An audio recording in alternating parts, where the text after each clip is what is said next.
Buenas a todos, soy Cristina Campos, residente de cuarto año de Anestesiología y Reanimación del Hospital Universitario Torre Cárdenas, y hoy vamos a hablar del diagnóstico diferencial del fallo ventricular derecho para médicos con conocimientos básicos en ecografía. Inicialmente haremos una breve introducción, posteriormente iremos hablando uno a uno de los distintos planos ecocardiográficos que nos permiten estudiar el ventrículo derecho y posteriormente haremos un breve repaso a las distintas indicaciones de exploración ecocardiográfica del ventrículo derecho. ¿Por qué es importante la valoración del ventrículo derecho? Pues en primer lugar porque el ventrículo derecho se ve frecuentemente afectado en las unidades de críticos por patologías como la sepsis, el distrés o la ventilación mecánica.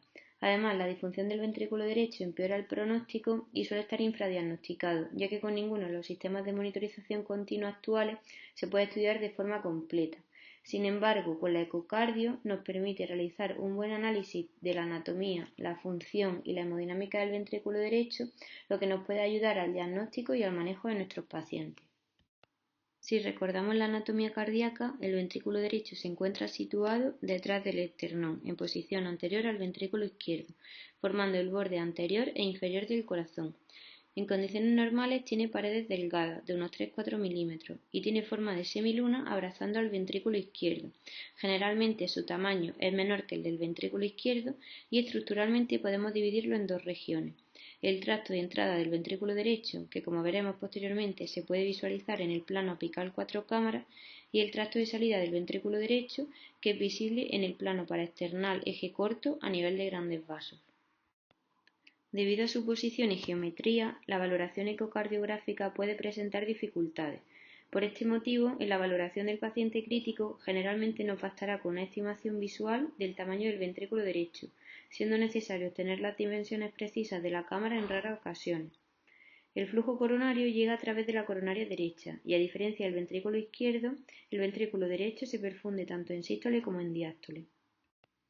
Así como la función sistólica del ventrículo izquierdo tiene más que ver con el movimiento de rotación del ventrículo, en este caso el ventrículo derecho está más en relación con el movimiento circunferencial de la pared libre hacia el septo interventricular y el movimiento longitudinal de la base del ventrículo a nivel del anillo tricuspidio hacia el ápex durante la sístole. El volumen sistólico del ventrículo derecho es igual al volumen sistólico del ventrículo izquierdo, y excepto si existe comunicación interauricular, comunicación interventricular o insuficiencia mitral severa.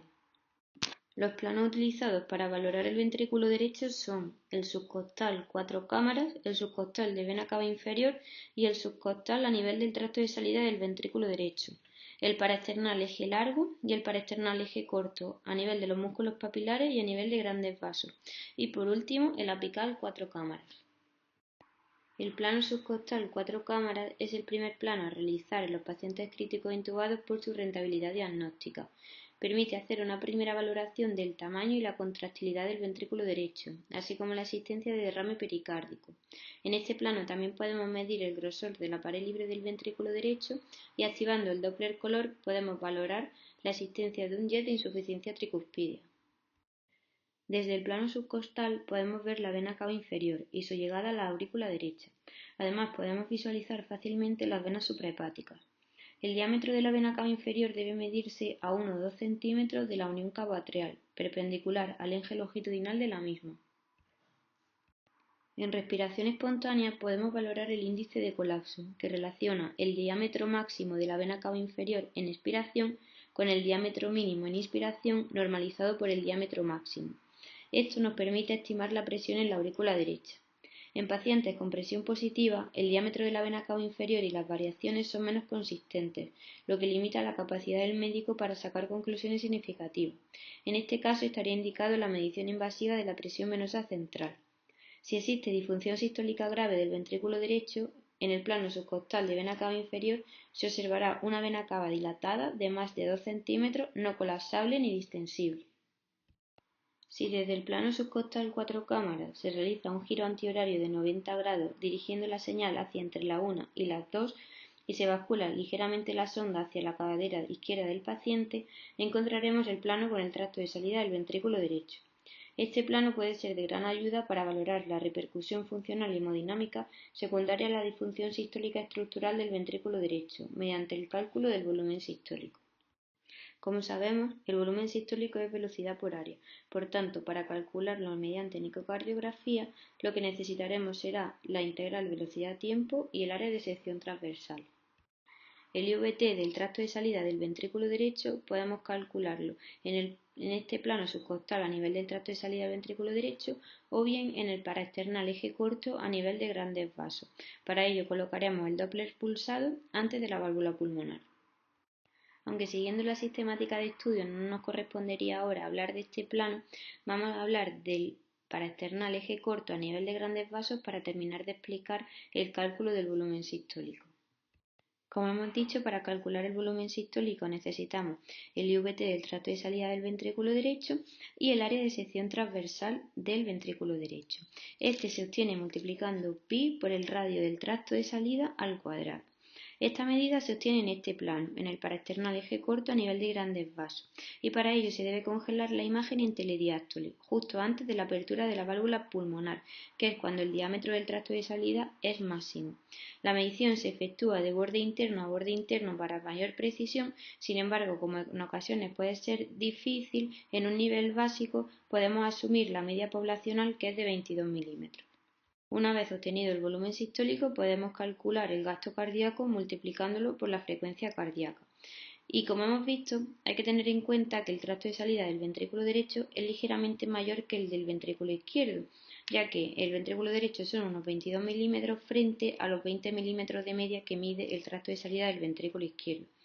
Dada la diferencia, el valor de corte de IVT equivalente a unos 56 mililitros por latido, que es lo que se establece que es el bajo gasto, es diferente. En la mayoría de diagramas que hemos visto, pues nos marcan un punto de corte del IVT de 17-18, porque ese está fijado en el tracto de salida del ventrículo izquierdo, mientras que si calculamos el IVT a nivel del tracto de salida del ventrículo derecho, ese corte para considerarlo bajo gasto sería de 15 milímetros. Bien, y para terminar con este plano, en él también podemos calcular el tiempo de aceleración de la arteria pulmonar. Para ello se activa el Doppler pulsado y se pone la muestra, en este caso distal a la válvula pulmonar, y obtendremos una curva de flujo sistólico.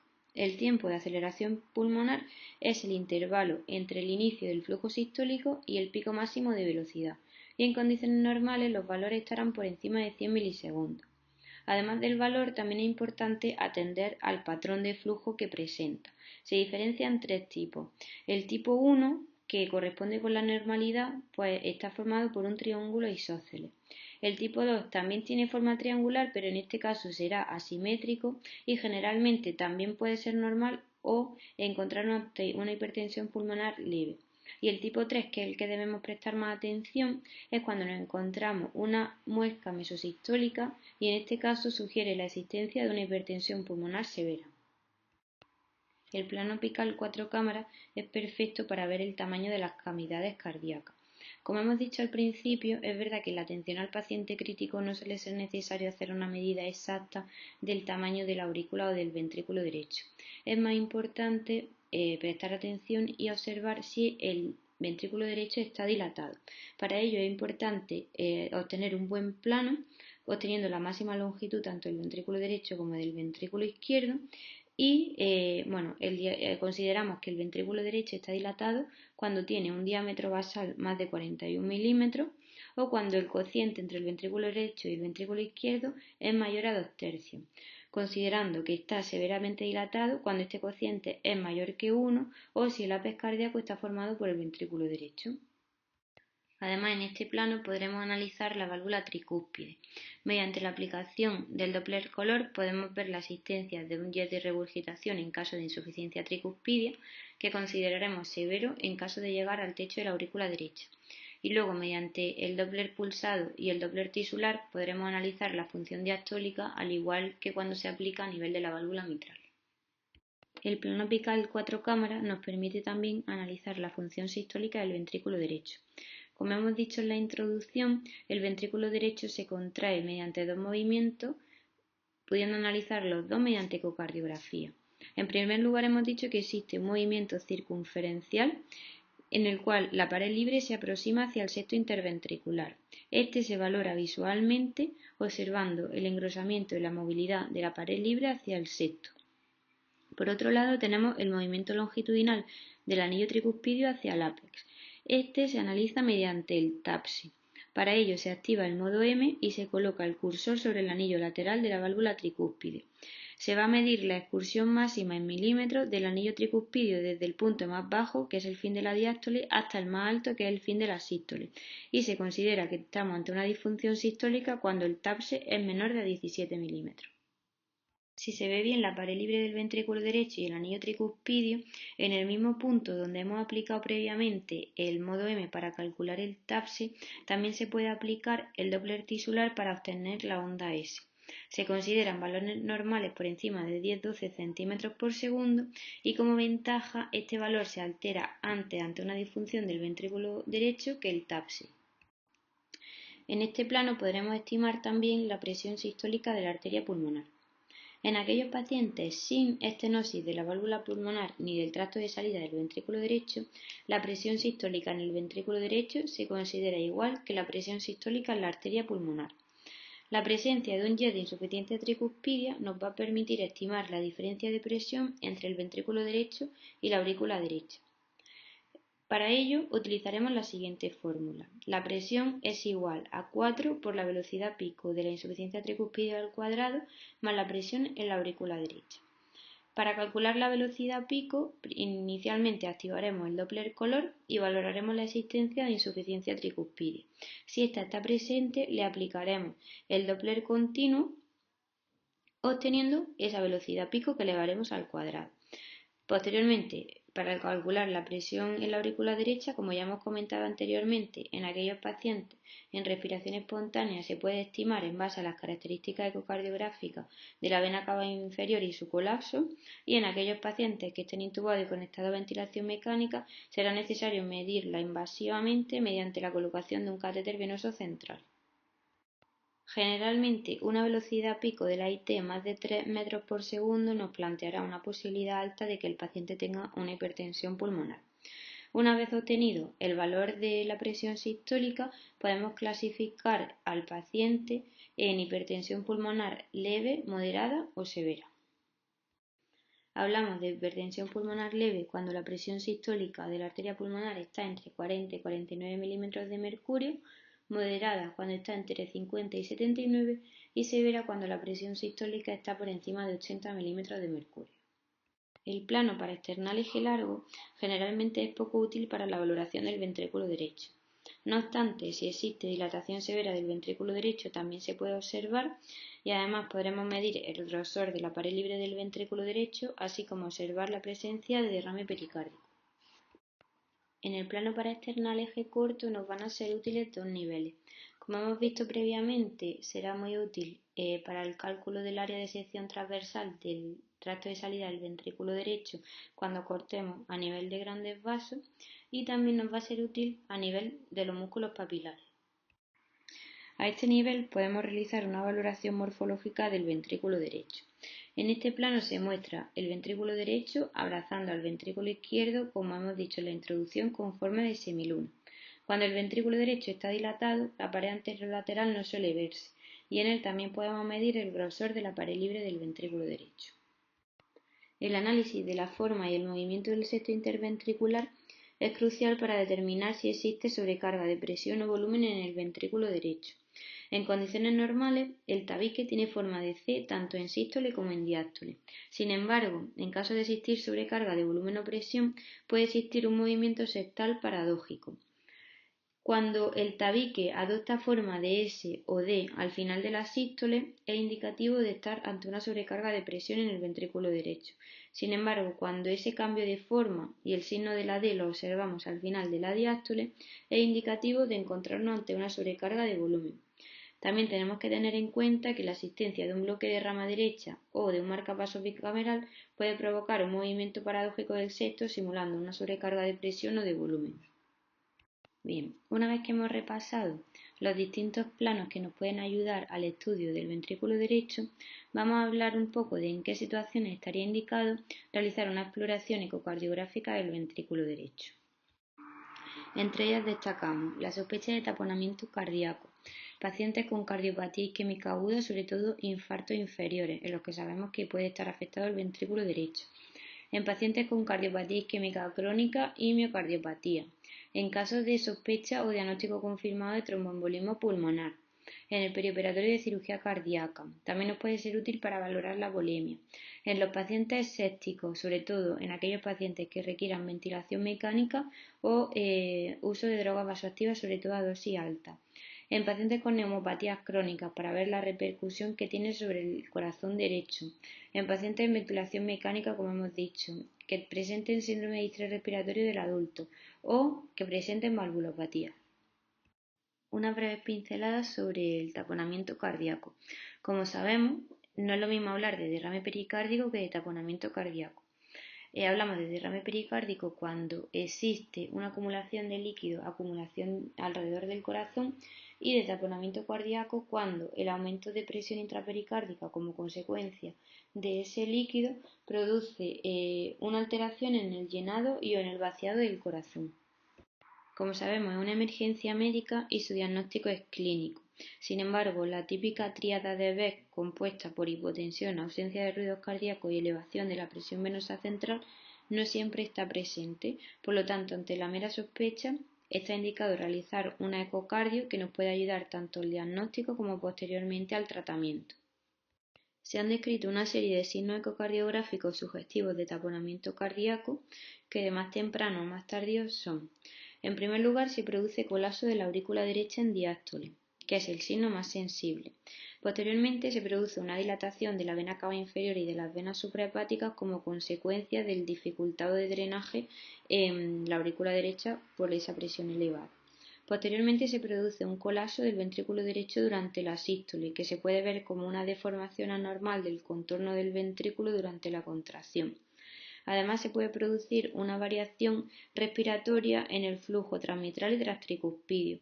Cuando estas variaciones son mayores al 25%, especialmente en la onda E del flujo transmitral, o mayor del 40% en el flujo transtricuspidio, el diagnóstico de taponamiento cardíaco se puede confirmar de manera precoz, incluso en ausencia de cambio clínico. Y posteriormente se produciría una compresión diastólica del ventrículo izquierdo, que es el signo más específico.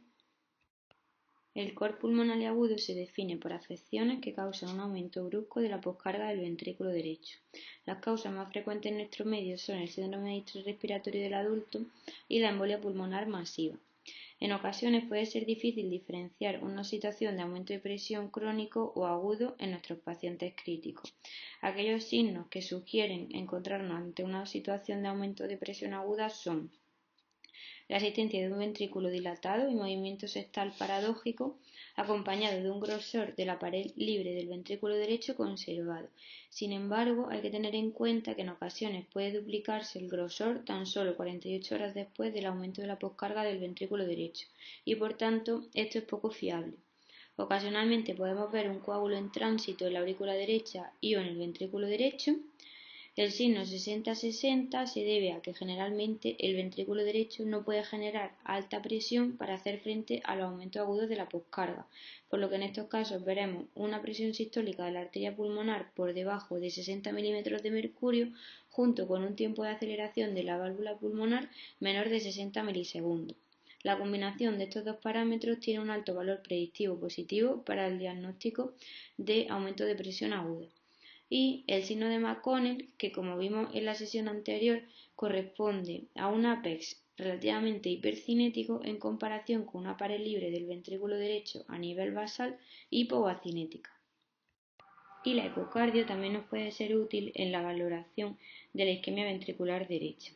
Las anomalías segmentales de la contractilidad son evidentes con frecuencia antes de las manifestaciones electrocardiográficas de isquemia.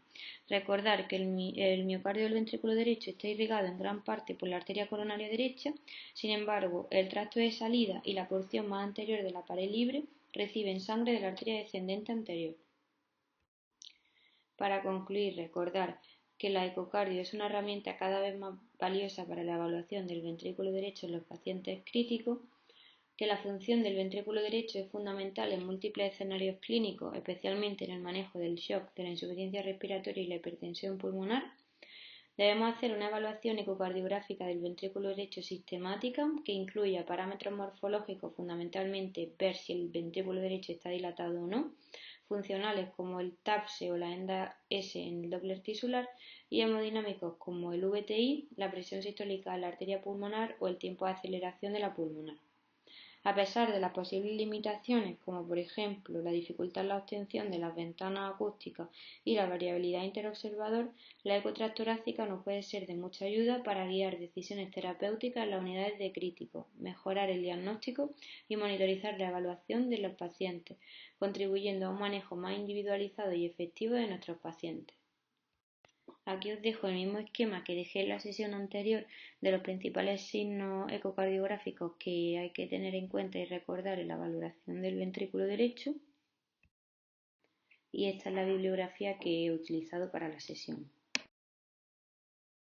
Muchas gracias por vuestra atención.